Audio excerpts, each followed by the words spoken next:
A gente viu que Noé, ele carrega uma esperança de um começo de uma nova história. E a gente falou aqui nos nossos estudos anteriores que esses atos de juízo de Deus sempre tem como objetivo restaurar, não só punir, mas é dar a possibilidade de que alguma coisa boa que de alguma maneira foi comprometida possa ser mais uma vez vivida, experimentada. Mas será que deu certo mesmo? Esse começo do mundo com Noé? Porque logo na sequência a gente tem aquela história bizarra dele com os filhos dele e a gente chega em Gênesis 11, que é também uma das histórias mais emblemáticas da Bíblia, né? E a gente tem essa história aqui como alguns olham para ela e falam assim, não, é um símbolo, é uma coisa assim mítica e por aí vai, né? Mas é a história da Torre de Babel, né? Onde mostra ali a humanidade partindo para um outro patamar, né? A gente vê ali uma fragmentação muito maior da cultura humana e a partir de Gênesis capítulo 11 da Torre de Babel, a humanidade nunca mais será a mesma. Então, será que essa aliança que Deus vai fortalecer com Noé dá certo? O que vocês acham disso? Eu gosto sempre... A gente já falou isso lá quando a gente estava falando da criação, que o pessoal costuma colocar uma dicotomia entre ser um símbolo e ser uma história que realmente aconteceu. Por mim, sempre é símbolo. Mesmo sendo uma história que foi contada, ela é entendida de uma forma... Isso. Ela carrega símbolos para compreensão símbolos. Do significado dela, Exatamente. Né? Ela foi escolhida, como a gente estava falando no outro estudo, ela foi escolhida e colocada aqui porque ela carrega símbolos, né? Então, a gente tem toda uma ideia interessante, né? A gente termina toda a narrativa do dilúvio lá e aquela questão que você falou dos filhos de Noé lá no capítulo 10 de Gênesis, e agora no capítulo 11 a gente começa essa história da Torre de Babel, né? A própria palavra Babel já carrega um símbolo, né? Que a palavra Babel, que é a mesma palavra para Babilônia na Bíblia, no hebraico é a mesma palavra, né? Ela não quer dizer confusão. Ela tem ali um jogo de palavras com Balel, que é confusão, mas a palavra Babel, ela significa os portões de Deus. Porque a gente tem uma ideia que agora a humanidade passa um tempo depois de Noé, a humanidade olha e fala, olha, a gente não quer mais ser devastado por um dilúvio. A gente vê sempre esse tema persistente do homem tentando fugir da ideia de que ele está de que Deus é soberano sobre ele. Então o homem está sempre tentando construir de alguma forma um jeito de Deus não interferir mais na vida dele, né? E a gente tem aqui Babel, essa torre imensa sendo construída que chegasse até os céus, né? E essa é a ideia do Babel, que é a estratégia de guerra antigamente você quer dominar uma cidade, você domina o portão. Você domina o portão, você dominou a cidade. Ninguém entra, ninguém sai e tal, a cidade está cercada. Então, a gente vai chegar até os portões de Deus, a gente domina essa ideia que está, né? O texto não fala isso literalmente, mas a gente domina a Deus. Né? E aí a gente constrói para a gente grandes nomes, a gente vai se tornar grandes pessoas. E Deus não vai mais dominar a gente e a gente não vai mais sofrer outro dilúvio, né? A gente não vai morrer por causa de um dilúvio. Quer dizer, Deus é colocado aqui como um inimigo, né?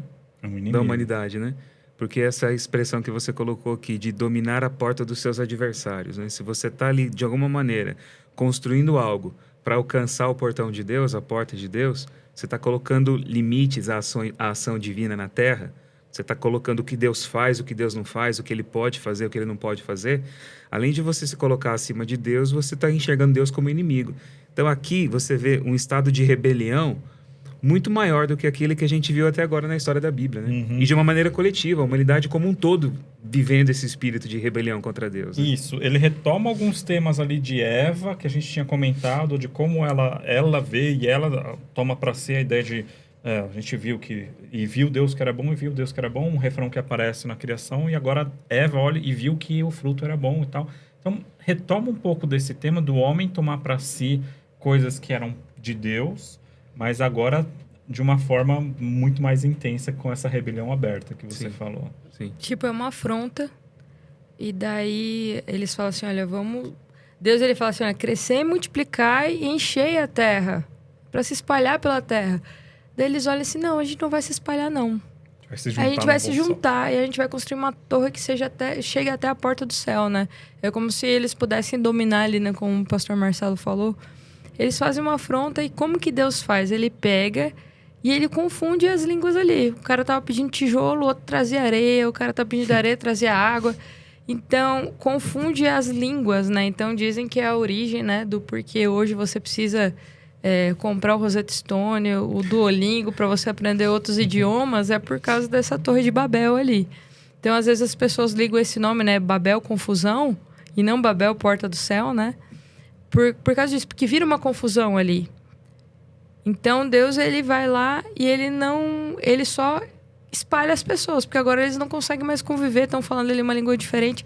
Mas ele resolve o problema dessa afronta da humanidade, dessa briga, dessa rixa da humanidade com Deus? Ele não resolve ali, ele vai resolver no chamado de Abraão.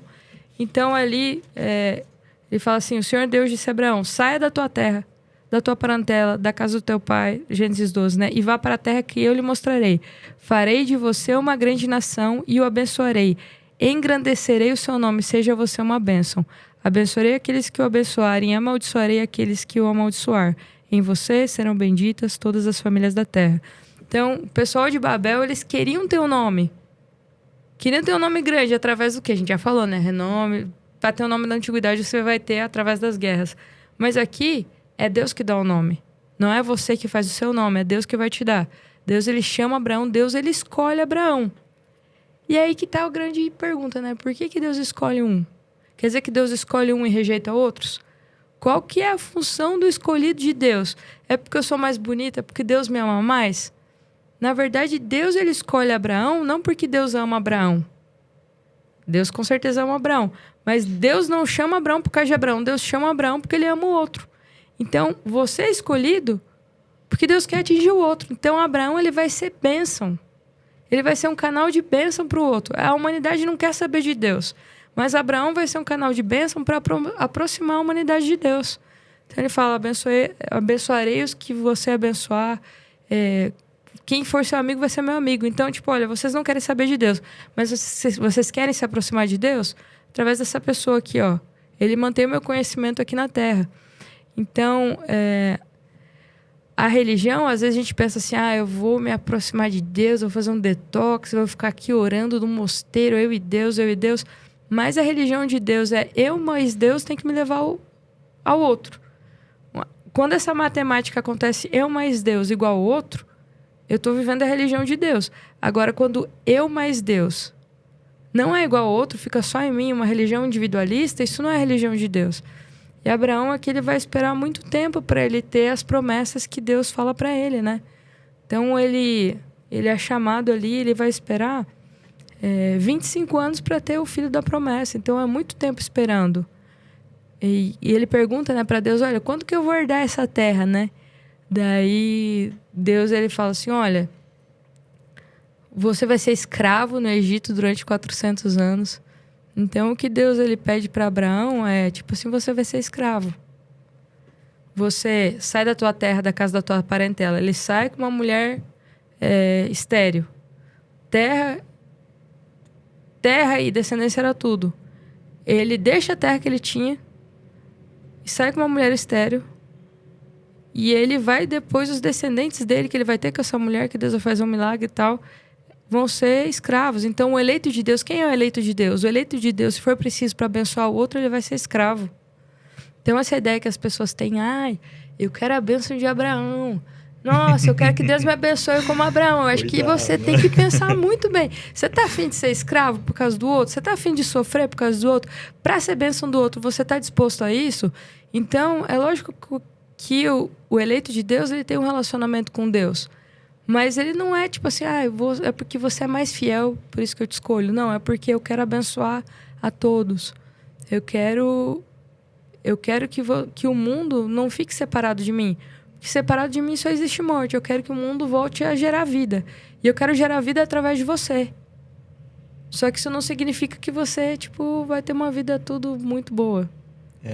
Você tocou num ponto aí que é interessante, que é uma das características bem marcantes da religião da Bíblia, que a Bíblia está descrevendo.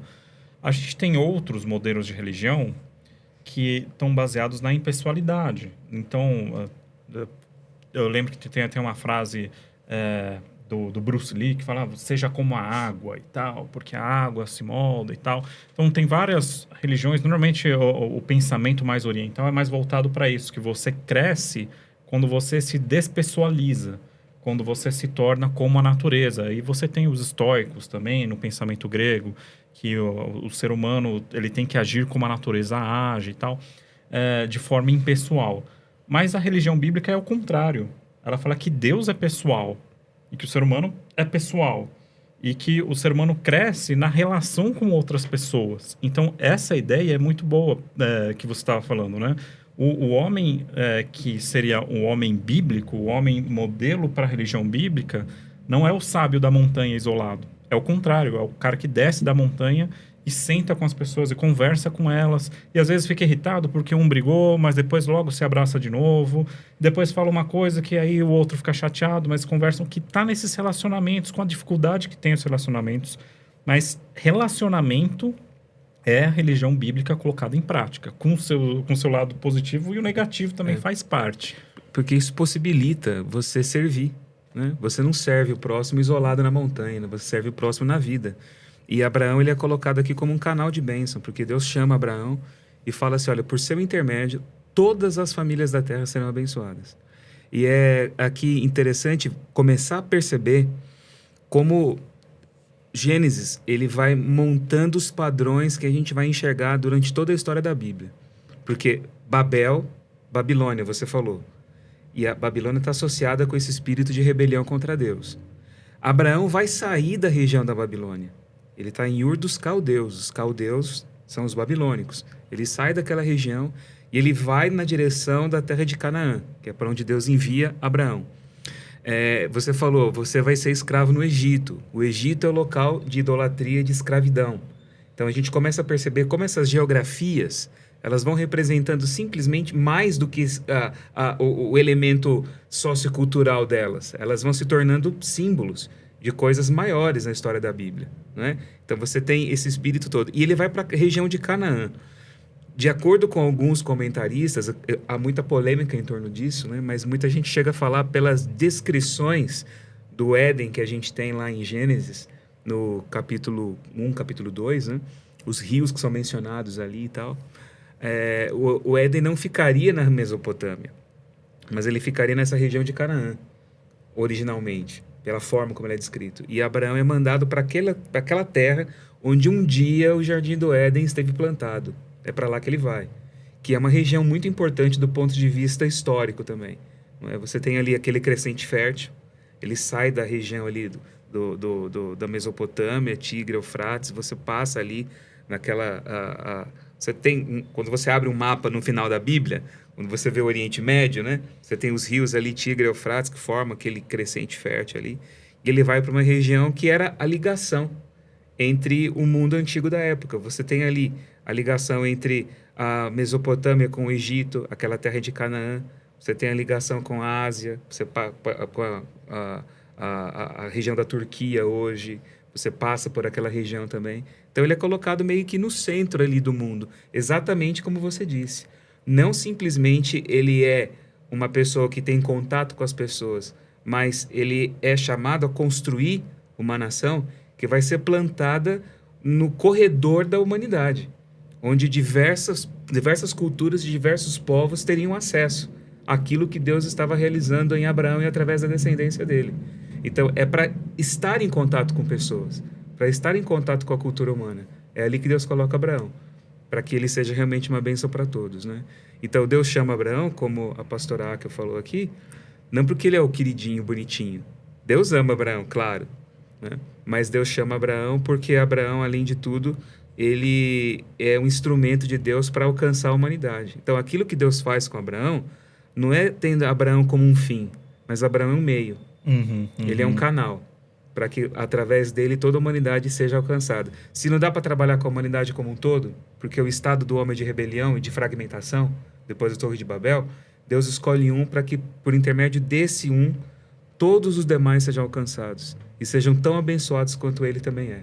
Então não tem aqui uma diferenciação, né? O chamado vai privilegiar aquele que recebe o chamado porque ele é o especial de Deus. Não, ele é chamado para servir. E muitas vezes o peso maior da responsabilidade, do sofrimento, da provação, das dificuldades, da contradição, vai ficar sobre aquele que é o chamado. Para que os demais que não passam por aquilo que ele passou sejam abençoados como ele é abençoado também. Quer dizer, esse chamado divino, quando Deus escolhe alguém, essa eleição divina de alguém, não é para estabelecer uma hierarquia entre as pessoas, mas para estabelecer funções. Eu vou te dar uma tarefa para você executar. E eu te dei essa tarefa baseada nos meus critérios. O texto nem explica exatamente, quando Deus escolhe pessoas no texto, exatamente o porquê Deus escolheu, né? A gente tem lá Noé falar que ele era justo, Abraão também fala que era uma pessoa boa, mas às vezes a gente vê Deus escolhendo pessoas e o texto não dá os critérios. Então é uma questão mais de uma função para cumprir uma tarefa, porque os planos de Deus se cumpram e não os planos de Abraão se cumpram, né? Pelo contrário, Abraão se se submete, né, aos planos de Deus e não colocar uma hierarquia entre pessoas, né?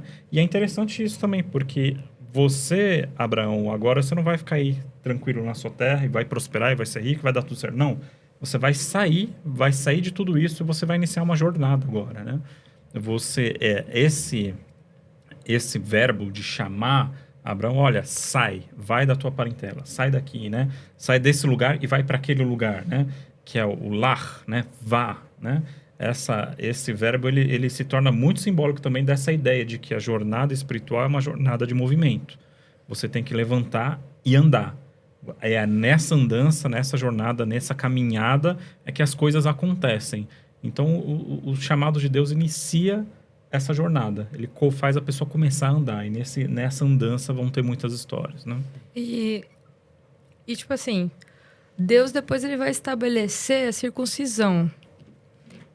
Por que ele estabelece a circuncisão? É porque ele sabia que nessas andanças, nessa jornada aí de Abraão, ia ser deserto, ia ser difícil ter água. Então, por uma questão de higiene, prevenção de doenças para a mulher não ter câncer de colo de útero, que ele escolheu a circuncisão. Por que ele escolheu a circuncisão? Por que era necessário? Por que é dito que é uma aliança ali também, a circuncisão? É bom falar o que é a circuncisão, que às vezes nem todo mundo sabe. Eu acho que ia ficar com vocês, né? Procura no Google. Daí, assim, quando nasce o nenenzinho, né, o menino, né, às vezes é necessário você fazer uma operação de fimose, né? Você tem aquele excesso de pele ali que você tem ali no pênis ali, então você corta aquilo, né? Então isso é um ato de circuncisão. Mas aqui não fala como que Abraão era, né? Só fala que esse ato, essa cirurgia é feita. Então imagina fazer uma circuncisão naquela época. Abraão faz a circuncisão já adulto. E os homens que estavam com ele também, que faziam parte do clã dele, eles são todos circuncidados. É claro que existe uma série de benefícios da circuncisão, como você colocou aqui, para a mulher, para a higiene, uma série de coisas. Mas, mais do que isso também, Deus havia prometido para Abraão duas coisas: descendência e terra. Essa que é a promessa. E ele não tem a terra, porque ele é peregrino, ele chega num lugar que não está vazio, tem gente lá, tem pessoas habitando lá, então ele nunca vai ser o proprietário daquela terra que ele recebe como promessa. Aquilo é uma esperança. E ele também não tem filho. Ele não tem descendente, porque a esposa dele era estéril. Né? Ele tem ali pessoas que fazem parte do clã dele, até ele fala, né, numa das conversas com Deus, ele diz assim: o único que eu tenho é o Damasceno Eliezer. Ele fala assim: e eu não tenho filhos, não tenho descendência. Então Deus faz uma aliança, um símbolo. Todas as alianças têm essas marcas, os símbolos dela, né? Então ele faz uma marca no órgão reprodutor de Abraão, né? Para que Abraão ele tenha essa consciência de que a descendência dele é descendência do milagre, não é uma descendência das forças humanas. Ele até tenta contornar a situação. Ele e a esposa dele, Sara, eles vão lançar mão ali de um subterfúgio que era comum naquela época, de você gerar filhos através da escrava, né? Então Agar, que é a serva de Sara, ela vai ser dada como mulher para Abraão, para que Sara tivesse um filho por intermédio dela, uma espécie de barriga de aluguel, assim, né? Dentro dos padrões daquela época. E nasce o Ismael. Só que Deus fala assim: olha, não é esse, é seu filho. Por ser seu filho, vai ter bênção, você vai ver o progresso, o sucesso de Ismael. Mas não é ele, é um descendente diferenciado, especial, que você vai ter. Então, a circuncisão eu vejo como um sinal de Deus, para que Abraão tivesse essa consciência de que a descendência dele era a descendência do milagre, não a descendência dos seus esforços particulares, né? E essa Ele aliança faz se estende a Sara também, né? Sim. Porque o filho não é só seu, é de Sara também. De Sara né? também. O filho também é dela, não é só de Abraão. Eu quero fazer uma aliança com ela, com Sara. Sim. E é muito... É inovador também, né? De alguém querer fazer uma aliança com uma mulher. Porque ali não eram feitas alianças com mulheres, né? E ali Deus faz uma aliança com mulher. E realmente... Deus muda o nome dos dois, né? De Muda- Abrão, né? Para Deixa eu ver se é Abraão, Abraão. que é o pai de povos, né? E Sarai para Sara. Então, você tem ali essa aliança feita com os dois, não é só com Adão, né? Eu tô falando Adão. Com Abrão, né? Você tem os dois, né? O homem e a mulher, o casal envolvidos nessa aliança com Deus, né? O que E é a gente- inovador, como você colocou. E a gente pensa que isso foi rápido, né? Tipo, a ideia de Abrão com Sarai de ter um filho através de Agar foi rápida, né? Mas na verdade não, demorou 10 anos. Depois de 10 anos, acho que o filho não tá vindo, vamos dar um jeito aqui. Vamos dar um jeito. E daí Abrão tem o filho e Deus fala, não, vai ser através de Sara. E faz esse lance da circuncisão, que é para você lembrar que não é pelos seus esforços, sou eu que faço. E o que acontece é que, tipo, a gente vê uma jornada realmente de fé de Abraão confiar em Deus. Abraão tem uma baita fé, porque ele sai da terra dele, né? Ele fala, ele obedece a Deus. Mas ele também cansa de esperar. E daí, se a gente for ver no capítulo 15, é falado que Abraão creu em Deus e isso lhe foi imputado para a justiça. Então, fala que Abraão foi justificado. O que é a justificação? Qual que é o papel da fé nessa nossa jornada com Deus? O que significa tudo isso? Ser justificado por Deus. A gente tinha falado que não tem muito a ver com o que a gente faz, né? A gente tá batendo nessa tecla já, né? E a gente vê que Abraão vai ser considerado justo, mas não por causa de uma coisa que ele fez. Essa justiça vai ser imputada a ele, ele vai passar a ser considerado justo por Deus, Deus que dá esse rótulo de justo para ele, e porque ele creu, nem porque ele fez nada, né? Então é muito interessante que esse relacionamento com Deus e essa ideia de aliança, ela vai ter esse elemento de acreditar em Deus, de ter fé em Deus, né? De confiar em Deus. Então, Deus fala para Abraão sair, ir para esse lugar que ele não conhece e tal, ir abandonar a família dele, ir para essa jornada, e ele vai. E por isso Deus considera ele justo, né?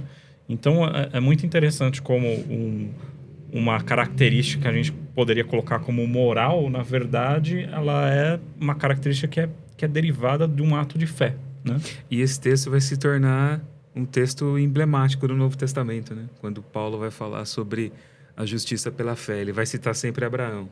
Antes de tudo, antes de qualquer tipo de ato, de qualquer mérito, ele creu naquilo que Deus falou. E foi pelo fato dele crer naquilo que Deus falou, confiar na fidelidade de Deus, que ele é declarado justo. Não pela justiça que ele apresenta, mas ele confia na fidelidade de Deus. Né? Então, Deus é fiel. E é por causa de Deus ser fiel, é aquilo que a gente disse no estudo anterior. Deus é a garantia. Então, quando você confia que Deus é a garantia, misteriosamente, de uma maneira assim, sobrenatural e estranha pra gente, ele considera o ser humano justo, com base nisso. Exato. E aí a gente vai ter aí, no capítulo 15, a gente vai ter todo um ritual que está baseado em uma cultura do Antigo Oriente Médio, que é o seguinte, né? Imagina que a gente fosse fazer um acordo aqui, nós três, né? Colocar os três logo dentro da aliança, dentro do acordo. Vamos fazer um acordo nós três, sei lá, algum acordo comercial, alguma coisa. Mas como não existe um cartório para você registrar ali, todo mundo assina, reconhece firma, e se alguém descumprir vem o juiz e obriga a cumprir e tal. Como isso não existia na época, você tem rituais para reforçar o peso desse acordo. Então, um ritual que se fazia é, entramos em acordo, então a gente pega aqui, coloca alguns animais aqui na nossa frente, corta esses animais no meio, então já tem essa cena meio grotesca, né? Então, os animais ficam partidos e a gente passa no meio desses animais, com a mão levantada, jurando que esse acordo vai ser cumprido, né? Então, quando você passa, você está falando, eu estou jurando pela minha vida, assim como esses animais foram partidos, eu estou colocando minha vida como garantia de que esse acordo será cumprido.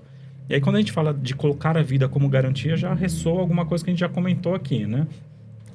Então, Deus faz essa aliança com Abraão dentro desse ritual contextual aqui, cultural, e é exatamente isso que eles vão fazer. Literalmente, eles vão fazer isso. Vão partir animais, né? E a gente tem toda uma descrição que a tarde vai se caindo e tal. E aí, isso é uma coisa meio imaginativa, assim. Você começa a imaginar aquele pôr do sol vermelho, os animais partidos. E Abraão vai espantando as aves que estavam pousando sobre os animais e tal. E aí, quando começa a anoitecer, uma chama de fogo passa entre esses animais, né? Representando o próprio Deus, né? A gente tem, em algumas partes da Bíblia, o fogo representando a presença de Deus, né? A presença intensa divina ali. Então, o que isso significa? A gente não tem Abraão passando entre os animais. A gente tem só Deus. Deus passando. O que isso quer dizer, né? Ele está comprometendo o ser dele com aquilo que ele está prometendo, né? Então, assim, os animais são partidos como uma forma de lembrar todos aqueles que estão andando entre eles, que se eles não cumprissem aquilo que estava estipulado no acordo, o final deles seria como daqueles animais, né? É uma coisa assim meio forte demais, essa força do compromisso. Então você faz um acordo, uma aliança, colocando a vida como garantia. Abraão não faz isso. É Deus quem coloca o ser dele como garantia da promessa que ele está fazendo a Abraão. Mais uma vez, o ser de Deus, a vida de Deus é colocada como garantia daquilo que ele promete, né? E é interessante que, mais uma vez também, a gente vê tudo partindo de Deus, né? Porque Abraão estava lá no cantinho dele. Deus chega para Abraão e falou: Abraão, vamos fazer um acordo aqui? Qual é o acordo? Eu vou te dar isso, isso, isso, isso. Esse é o acordo. Vou te dar um monte de coisa, né? E Deus pede para ele sair da casa dele, mas justamente para iniciar essa jornada, para ter essas várias coisas, que é o que a gente estava comentando. Vai ter uma terra, vai ter uma descendência, e você mesmo vai ser uma bênção sobre toda a terra, né? Então, eu vou te dar tudo isso e eu garanto a minha vida que isso vai acontecer. Então, a gente tem, mais uma vez, esse padrão se repetindo na Bíblia de que o homem está aqui, o homem tá nessa situação de pecado que a gente já comentou, e Deus vai buscando, Deus vai tendo a iniciativa desse relacionamento, e assim que o homem vira as costas, Deus tem a iniciativa de buscar de novo o relacionamento. Então a gente tem um Deus ativo num relacionamento onde o homem está rejeitando também seguidamente, né? Então Deus está seguidamente buscando um homem que está rejeitando a Deus seguidamente, né? Então eu vejo assim, Deus, ele passa pelo meio dos animais, Abraão não passa. É Deus que passa, é Ele que diz assim, que eu seja cortado no meio se eu não cumprir com as minhas promessas. E Abraão, ele pergunta, né? Tipo, antes de Deus passar, antes de Deus dizer assim, ó, eu garanto para você que isso vai acontecer. Abraão, ele creu em Deus, mas ele pergunta para Deus, quando que isso vai acontecer? Quanto tempo Abraão espera para ter essas promessas cumpridas na vida? Para ter Ismael, ele espera 10 anos, para ter Isaac, ele espera 25 anos. A gente, quando pede um negócio para Deus, olha, se der 6 meses, a gente já tá doido. Como assim, Deus? Tudo isso de espera? Não aguento mais. Abraão espera 25 anos. E daí... E a terra ele não vai ver. Ele vê a terra, mas ele não compra. O único pedacinho de terra que ele compra é o pedacinho que depois Sara falece, né? E ele sepulta Sara lá. Dela, né? E ele paga uma fortuna por aquilo, né? Mas aqui ele diz assim, olha, Deus, quando ele pergunta, né, quando que isso vai acontecer? Ele fala assim, olha, na 4ª geração, vocês vão voltar para cá, porque eles vão ser escravos, a descendência de Abraão vai ser escravo por 400 anos. Na 4ª geração voltarão para cá, porque a medida da iniquidade dos amorreus ainda não se encheu. Algumas versões vão dizer, a taça da minha ira não se encheu. O que isso fala pra gente sobre a graça de Deus? O que fala, tipo... graça tem tamanho? Eu acho que volta naquele que a gente estava falando na questão do dilúvio, né? Que a interferência divina acontece poucas vezes na Terra. Então, olha, existe um povo morando aqui, né?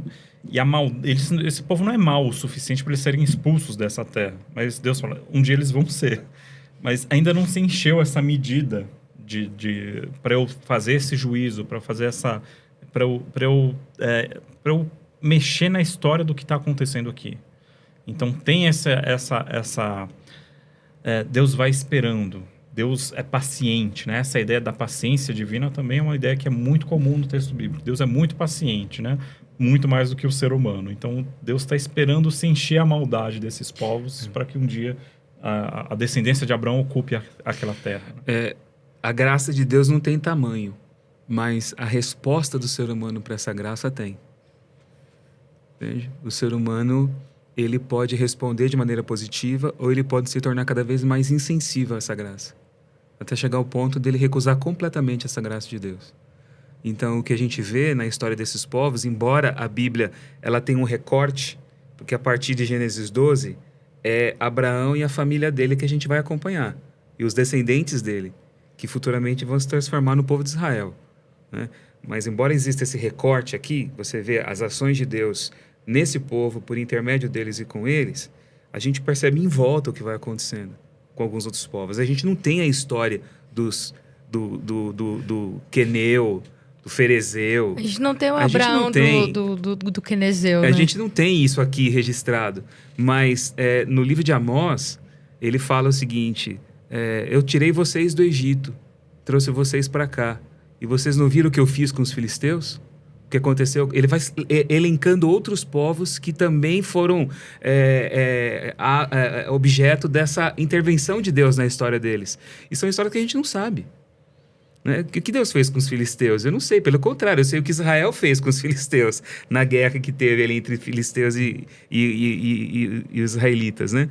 Mas eu não sei da história de Deus com esses povos. Mas uma coisa o texto de Gênesis coloca: Deus, ele deu prazo. Deus, ele deu um tempo de misericórdia, o tempo que ele sabia que seria mais do que o suficiente para que eles respondessem de maneira positiva ao chamado dele.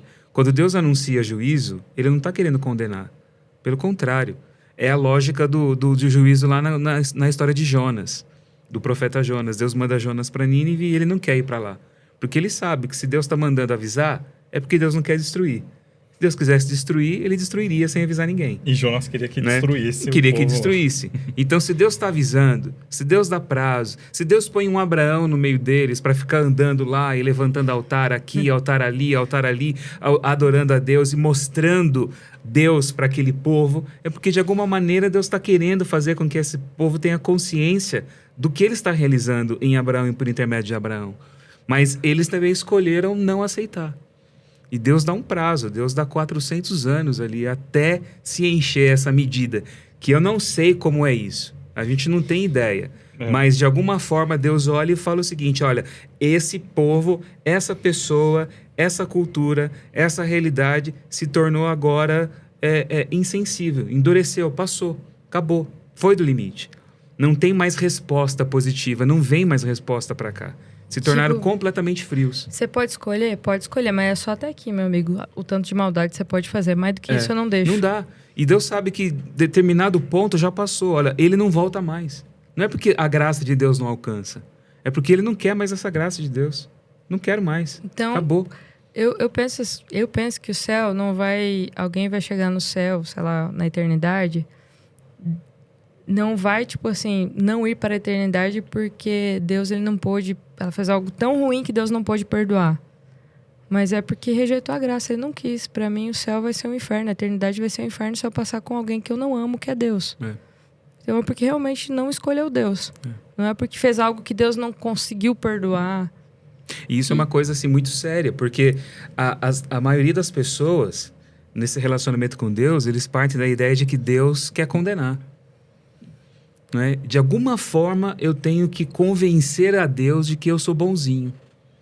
Eu tenho que mostrar para Deus que vale a pena Deus investir em mim. Né? Eu tenho alguma coisa para oferecer. Então as pessoas têm medo do juízo porque pensam na condenação. As pessoas têm medo da salvação porque pensam: eu posso não estar salvo. O juízo final vai ser o grande Enem espiritual. Né? Eu posso ficar de fora. Né? Se eu não Portando o Enem pode fechar, certas, eu não entrar. Eu posso errar as perguntas. Então, o que eu tenho que fazer para poder, de alguma maneira, receber essa salvação de Deus? Como se Deus estivesse muito mais disposto a condenar do que salvar. E a lógica é o contrário. Deus quer salvar todos. Deus ele quer incluir todo mundo nessa aliança. Abraão é colocado aqui para abençoar as famílias da terra. As famílias dos filisteus, do Cadmoneu, do Queneu, do Ferezeu e todos esses Zeus que aparecem ali. É todo esse povo, do Eteu, essa turma toda. É para eles que Abraão está lá colocado. Só que eles também têm direito de olhar e falar, não, eu não quero. Né? Porque relacionamento, ele só existe com base no livre-arbítrio. Para eu poder amar alguém, eu tenho que ter a possibilidade de não amar aquela pessoa. O amor é uma escolha, não é? Eu amo porque eu escolhi amar. E eu tenho sempre essa escolha de não amar. Então o amor ele está andando nesse caminho dessa escolha, dessa possibilidade do sim e do não. Então Deus coloca isso pra gente. E Deus respeita a decisão. Gente, isso é muito bonito. Agora é interessante como nem o próprio Abraão tem ideia da dimensão de tudo isso, né? Porque ele é chamado, como a Akel falou, né? Ele morre com um pedacinho da terra comprada. Ó, essa terra toda vai ser da sua descendência. Ele tem um pedacinho de terra comprada e um filho. Então, ele não vê essas promessas sendo cumpridas. Ele vê só um vislumbre de uma possibilidade de um dia isso acontecer, né? Porque a história de Abraão a história do chamado de Abraão é muito maior do que o próprio Abraão. E isso faz a gente pensar também que a nossa vida espiritual não tem a ver só com a gente, não tem a ver só com a nossa vida. Não é uma coisa do nosso interesse apenas, né? É muito maior do que a gente. Então, você querer ter um relacionamento com Deus significa que você está entrando numa história que já começou há milhares de anos atrás e que envolveu muita gente que você nunca ouviu falar e que vai continuar depois de você. Então, assim, é fazer parte de algo muito maior e que tem muitas outras histórias envolvidas. O fim, como a gente estava falando, o fim do chamado de Abraão não é o próprio Abraão, mas é toda uma história que vai ser construída, né? E assim a gente está aqui. Eu sempre acho interessante esse ponto de vista. A gente está aqui nessa mesa conversando sobre um sujeito que viveu no Antigo Oriente Médio há 3.400 anos atrás e que não fazia ideia do impacto da vida dele na história da humanidade, né? Que você tem aí 3 grandes religiões que estão fundamentadas na história desse sujeito e ele não faz ideia disso. Porque a história dele vai muito além da própria vida dele, da própria história dele em si, né? Então, isso é interessante. Você se relacionar com Deus é você entrar em contato com a humanidade em geral também. É isso, gente. Próximo estudo também será sobre Abraão. Sim, a gente continua, porque a história dele... Isso aqui é o começo, né? Ainda vai aparecer aqui um ato importantíssimo de aliança de Deus com Abraão, né? Essa aliança vai ser fortalecida. É pesadíssima. Ainda. Pesadíssima. E aparecendo o Datena não tá mais. E aparecendo Cidade Alerta. E aparecer. Com certeza. Um ato de loucura total. Sim. Né? Mas até lá, então. Então a gente se fala no próximo próximo.